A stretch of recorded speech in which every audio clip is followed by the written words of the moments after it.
Hoje voltamos a falar dos temas que são foco de atenção da Assembleia diante da situação econômica do Estado. A proposta de revisão da Lei Candir, o plano de recuperação fiscal que deve ser enviado pelo governo do Estado ainda este mês e a reforma da Previdência em debate na Câmara que até agora deixa de fora estados e municípios. Eu vou conversar com a deputada Marília Campos, do PT, que preside a Comissão de Defesa dos Direitos da Mulher. Muito bem-vinda, deputada. Muito obrigada. Deputada, vamos começar pelo plano de recuperação fiscal, que foi um assunto que foi abordado e reabordado em diversas audiências do Assembleia Fiscaliza nesses últimos dias, não é? É um assunto que a gente sabe que provoca a resistência dos deputados na casa.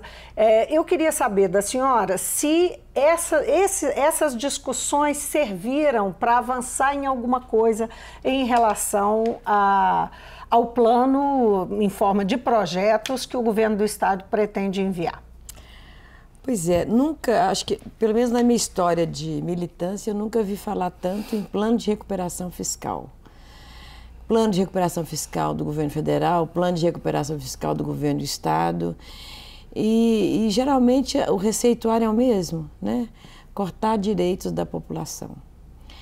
E a gente sabe que tudo isso está existindo porque você tem uma economia que parou de crescer, uma economia que está marcada pelo desemprego, que não tem mercado interno. Se não tem mercado interno, não demanda que as empresas aumentem a sua produtividade. Então, esses planos de recuperação fiscal, primeiro que não vão recuperar o país cortando o direito de aposentar, não vai recuperar o país vendendo a CEMIG, não vai recuperar Minas Gerais vendendo a Copasa, né? O que vai recuperar Minas Gerais e o que vai recuperar o país é fazer a economia crescer. Para a economia crescer, nós temos que fortalecer o mercado interno para aumentar a demanda, para que as empresas possam produzir mais. Então, em Minas Gerais, nós estamos agora passando por uma experiência importante, inédita, né? Marcada nessa legislatura por essa nova relação com o Executivo, que é o Assembleia Fiscaliza. Para quem não está acompanhando ainda, né? Nós estamos, na verdade, já no sétimo dia do Assembleia Fiscaliza, e amanhã é o último dia, não é? Quando os secretários vêm então, uma relação... prestar contas ao Parlamento. Então, os secretários, o governo do Estado está aqui na Assembleia, fazendo um diagnóstico, mas estabelecendo as diretrizes da sua proposta de governo. E o que a gente tem, o que eu tenho visto? Eu tenho ido em quase todas as prestações de contas. Então, você vai no planejamento, vai na fazenda, a única coisa que eles falam é que tem que cortar a despesa. Eu não vi nenhum deles falando em aumentar a receita, só cortar a despesa. Pois é, porque essa é uma das saídas que o plano de recuperação fiscal, o regime de recuperação fiscal admite, né? Você pode cortar ou aumentar, não é? Aumentar a arrecadação. Mas essa não é um caminho que o governo tem traçado. Por enquanto, nós não sabemos qual que é o plano de recuperação fiscal que vai virar para a Assembleia. A gente sabe daquilo que foi anunciado em algumas audiências, mas ainda em nível informal, e daquilo que foi anunciado na imprensa, né? Mas, se for na mesma diretriz do plano de recuperação fiscal do Rio de Janeiro, o que foi a experiência do Rio? Privatização de estatal, congelamento de salário dos servidores públicos. E o Rio de Janeiro como está? Recuperou? Não. O Rio de Janeiro voltou a crescer? Não. Então, o que a gente vê aqui é, por enquanto, um governo que traz uma radiografia, que para nós não é uma novidade, porque a crise de Minas Gerais é estrutural, um governo que apresenta a solução apenas de cortes, não é? Em nenhum momento eu ouvi, por exemplo, tanto no planejamento como na Fazenda, uma política de vamos fazer uma revisão dos benefícios fiscais concedidos, ou seja, rever a política tributária de Minas Gerais. O que faria aumentar a arrecadação do Estado. Porque uma coisa é você discutir um plano de incentivo fiscal numa conjuntura de 10 anos atrás. Outra é discutir agora numa conjuntura de estagnação que caminha, inclusive, para a recessão econômica. Tomara Mas que ela não na venha. defesa dos incentivos fiscais, tanto o governo quanto figuras que participaram da audiência pública dizem que as empresas que já estão com dificuldade, se elas perderem incentivos, elas terão ainda mais dificuldade nesse momento da economia. Eu não sei, porque é uma caixa que não é aberta, né? Quais são as empresas? O que essas não tem uma prestação de contas do que elas fazem em função desse plano de incentivo fiscal que elas têm. Eu não estou nem propondo cortar, mas eu acho que se você tem um projeto de recuperação, de equilíbrio, de desenvolvimento econômico, a sua proposta de política tributária ela tem que estar condizente com esse projeto. E o que nós temos é a realidade muito antiga. Para essa realidade atual, não estou propondo cortar, mas estou propondo assim, vamos fazer uma revisão? Como também temos que fazer uma revisão e fazer, é claro, uma articulação política, coisa que a gente não vê nesse governo, na ofensiva, com determinação, porque se Minas Gerais hoje tem uma crise na sua arrecadação, é claro que tem as questões conjunturais, mas tem a Lei Candir. Quanto que Minas Gerais não perde porque não se cobra ICMS, por exemplo, da mineração? É justo que a mineração não pague ICMS? Para quem não sabe o que é Lei Candir, essa é uma informação, essa é uma discussão que está na pauta da Assembleia, não é? Está na pauta da Assembleia. Que é a revisão dessa lei que isenta de ICMS, né, os produtos exportados que são, e ampliou também essa... para o café, né? Enfim, para além dos primários, né? Você pensa bem, nós não estamos falando de uma atividade pequena. Uma das principais atividades de Minas Gerais hoje é o quê? Mineração. É agricultura, produção de café. E não se cobra imposto dessas atividades econômicas. Agora, o palco dessa discussão, a gente sabe que é o Congresso Nacional, não é? O Supremo mandou o Congresso votar essa história. O Congresso não votou, essa lei está lá, para a revisão, né, a proposta de revisão dessa lei está lá na Câmara dos Deputados, o Supremo deu mais um prazo para que seja votado até fevereiro, mas o fato é que o palco da discussão é lá. É lá, né? Mas os governadores estão articulando as bancadas. Por exemplo, a gente trouxe aqui o secretário de Fazenda do Pará, que é um outro estado que é muito prejudicado com a Lei Candir. Porque não é só o fato de ter desonerado. Desonerou, não cobra imposto, né, dessas atividades. E o que existia, então, para compensar... É completa, né? Não cobra zero. Cobra zero, não paga imposto. A mineração não paga imposto ao Estado.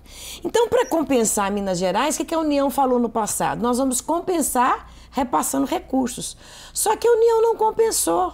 Então, hoje, além de nós não recebermos da mineração, a União deve a Minas Gerais estimado em 135 bilhões. Então, veja bem, se eu tenho um desequilíbrio no meu caixa, por que eu vou estar muito determinada em cortar direito de servidor público, cortar serviço da população? Por que eu não vou fazer um investimento, fazer uma articulação política para cobrar da União que deve a Minas Gerais? Agora, por que, na sua opinião, o governador não investe esforços nisso? Nós vimos com o Pimentel, por exemplo, com o ex-governador Fernando Pimentel, um esforço nesse sentido. Ele, inclusive, defendia a ideia do encontro de contas, o que não foi para frente, até porque existe uma relação bastante desequilibrada de poder, não é? Nessa discussão, na discussão econômica, na discussão sobre impostos e tal, a voz predominante é a do governo federal. O fato é que o governo federal não quis nem discutir esse encontro de contas, que é a dívida do Estado com a União, e esse passivo que houve aí durante 20 anos da Lei Candir, esse repasse que não aconteceu. O governador não se interessa pelo assunto. Porque, como ele diz, porque é um assunto árido que não vai para frente, que não vai resolver? Será que é isso? Não, é porque, por exemplo, você vai contrariar, por exemplo, o interesse das mineradoras. As mineradoras não querem pagar impostos? Não querem. Então o governador vai brigar com quem? Com a professora, né, com o servidor público, com o servidor da saúde, com o servidor da educação, mas brigar com a mineradora. Ele não vai brigar com a mineradora porque ela tem que pagar imposto. Então é muito fácil brigar com os segmentos mais frágeis, mas com os mais fortes da economia não querem brigar. E eu estou muito impressionada com isso, porque eu disse, a gente fez uma audiência pública aqui, a gente trouxe o secretário da Fazenda do Pará. O que ele falou? No dia 26 de maio, não foi isso? E o que ele falou? Olha, nós estamos lá fazendo a revisão da política tributária. O que eles fizeram na política tributária? Aumentou o ITCD, que é o imposto de quando as pessoas morrem, vai passar a herança, então paga o imposto. O imposto de transmissão. É o imposto de transmissão, de doação. Então, hoje, pela Constituição, você pode pagar até 8%. Eles fizeram isso lá. Aumentaram esse imposto, que é justo, inclusive, né? E a outra questão, eles estão numa articulação muito grande com os deputados federais do Pará. Em Minas Gerais, nós temos 53 deputados, 3 senadores. Será que o governador não podia reunir esses deputados federais todos aqui, né? Reunir os senadores e falar, olha, nós precisamos tirar Minas da situação em que está, a economia está sangrando, derretendo. Daqui uns dias isso aqui para. Mas o que, pelo menos na publicidade do próprio governo, o que a gente vê é uma pressão do executivo aqui sobre o legislativo mineiro. Não, o que o governador fala no regime de recuperação fiscal. O que nós ouvimos aqui? Eu ouvi o secretário de Planejamento, o senhor Otto, falar que ele só defende a Lei Candir, que ela se mantenha, se vier a compensação da União. Isso foi o secretário de Planejamento. O secretário de Fazenda, o que eu ouvi dele? Que ele é a favor da Lei Candir. Então, não tem unidade do governo. E isso está nas notas taquigráficas da Assembleia. Então, tem uma discussão aí, é o seguinte, eu vou cobrar de quem para levantar Minas Gerais? Eu vou cobrar da mineradora ou eu vou cobrar do servidor público e penalizar a população de Minas com a diminuição do serviço público? Porque é isso, tem que ter lado nessa história. E, infelizmente, o lado que o governador adota é o lado de penalizar o serviço público e o servidor e não comprar briga com as mineradoras. Então, agora, o que eles falam? Para tirar Minas do equilíbrio, nós vamos que aderir à lei de recuperação de adesão de recuperação fiscal. O que é essa lei? Essa lei é congelamento de salário de servidor, não ter concurso público, privatizar a CEMIG, menos a Copasa. Eu ouvi o secretário ontem falar que talvez a Copasa não, porque é muito difícil, porque ela tem muitas concessões pelos municípios, mas a CEMIG com certeza, a CODEMIG. É isso, o receituário, é o mesmo receituário. Então, leiloa o patrimônio estadual, né? Governa apenas com parceria público-privada, sem orçamento, porque se a gente for na Secretaria de Desenvolvimento Social, na Secretaria da Educação, na Secretaria de Segurança Pública, qual é o orçamento? Secretaria de Desenvolvimento Social, que tem um monte de competências, não tem orçamento. Execução zero. Num estado que nós temos 853 municípios com desigualdade territorial, geográfica, social, do jeito que está, sem política social?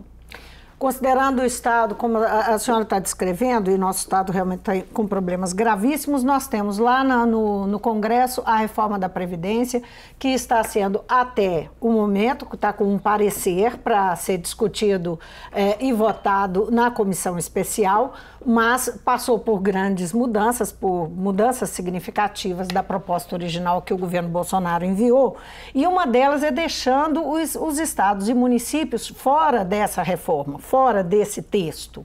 Qual é a sua opinião sobre isso? E também de outras mudanças significativas, a gente fala rapidinho delas daqui a pouco, mas primeiro essa questão de ficar fora. Olha, primeiro... E o custo disso, primeiro para a Assembleia e para o Executivo Mineiro. Tá, não é de estranhar a posição do governador do estado de Minas Gerais, que apoia incondicionalmente a reforma da Previdência, que é uma reforma que pode... Se fosse aprovada do jeito que estava antes, vai empobrecer mais a população de Minas Gerais e do Brasil. Isso na forma original? Na forma original. Ela teve alguns avanços, o governo recuou, pelo menos os deputados já fizeram as modificações da capitalização, da desconstitucionalização e recuou, por exemplo, na questão da idade mínima, na questão do tempo de contribuição, que passava para 20 anos, agora é 15 anos para as mulheres. O BPC, aposentadoria benefício de prestação rural continuada, que estava reduzindo de R$ 998 para R$ 400, né? Pensão, que estava cortando 50% das pensões, né? O valor da pensão. Então, houve um recuo, não está na fase final e está na fase ainda do debate. Qual que é a estratégia política do governo em Brasília? Tirou municípios e estado apenas como uma questão de estratégia. Porque como ele quer aprovar pelo menos parte da reforma, a única forma dele aprovar é pressionando os governadores: olha, se você não mandar os deputados aqui com voto a favor da reforma, eu tiro os estados e municípios da reforma. E aí então, esse ônus ficará para os estados e municípios que terão que votar as suas reformas. Justamente. Então, na minha opinião, isso é mais uma estratégia política para ter o apoio dos governadores e, portanto, das bancadas, do que, de fato, tirar estados e municípios. E vai funcionar? Olha, o que eu estou apostando é que a gente consiga, a palavra que a gente usa muito é desidratar a reforma. Eu acho que os grandes temas que me preocupavam, que era a capitalização, privatização da Previdência, já recuado, desconstitucionalização. Mas o próprio presidente da Câmara fala ainda em reinserir na reforma, né? Não ele, é o Onyx, é o líder, né? O presidente da Câmara, não. Mas eu acho que dificilmente eu acho que ela tende a avançar ainda mais naquilo que a gente considera que, se ficar, seria um retrocesso. Então, eu acho que tem chance. Hoje eu vi uma reportagem do presidente da Câmara que ele quer votar ainda no primeiro semestre para depois começar a reforma tributária. Essa, sim, nós teremos que participar muito, porque vai mexer com o Pacto Federativo, né? Vamos falar um pouquinho do trabalho que a Comissão de Defesa de Direitos da Mulher está fazendo. Sim. Tiveram aí alguns bons resultados, né? Um trabalho significativo, que a comissão conseguiu um recuo do governo do estado em relação ao fechamento de um centro, que é o Centro Risoleta Neves de Atendimento às Mulheres Vítimas de Violência. Houve também um avanço em relação à estrutura do centro. Em que pé que está isso? Olha, primeiro é muito importante dizer que nós estamos elegendo como questão central da nossa mobilização e intervenção a luta contra as violências que atingem as mulheres. Para que vocês tenham informação, nós tivemos 43 casos de feminicídio, que são mortes de mulheres pelo fato de serem mulheres, apenas no primeiro trimestre desse ano. Então é gravíssimo o índice de violência e de feminicídio em Minas Gerais. E nós estamos, então, cobrando do governo diretrizes, propostas, ações para que, de fato, consigam diminuir o número de violências e feminicídios em Minas. O governo tinha anunciado o fechamento do CERNA, que é o Centro de Atendimento às Mulheres em Situação de Violência. Então, ele é um apoio psicológico para encorajar as mulheres a denunciar nas delegacias de mulheres. E nós conseguimos, depois de muita luta, junto com os movimentos de mulheres do nosso estado, não só fazer com que o centro permanecesse em funcionamento, mas também eles atenderam a nossa demanda de aumentar o número de profissionais. Então, ele contava com 2 profissionais, psicólogas, agora nós estamos com 5. Isso é fundamental para o atendimento, porque grande parte das mulheres que são violentadas, elas não têm coragem, têm vergonha, têm medo, então esses centros são fundamentais. Então essa foi uma primeira conquista e agora nós estamos insistindo muito na questão das delegacias de mulheres, que é um outro equipamento fundamental. Nós temos nos 853 municípios apenas 62 delegacias de mulheres e apenas 56 delegacias funcionando. Muitas com 100 delegadas, muitas com apenas uma escrivã ou um escrivão. Então, nós precisamos não só ampliar as delegacias, como também reestruturar do ponto de vista administrativo e de pessoal. Agora, em Contagem, teve a criação de uma vara de violência doméstica e familiar contra a mulher.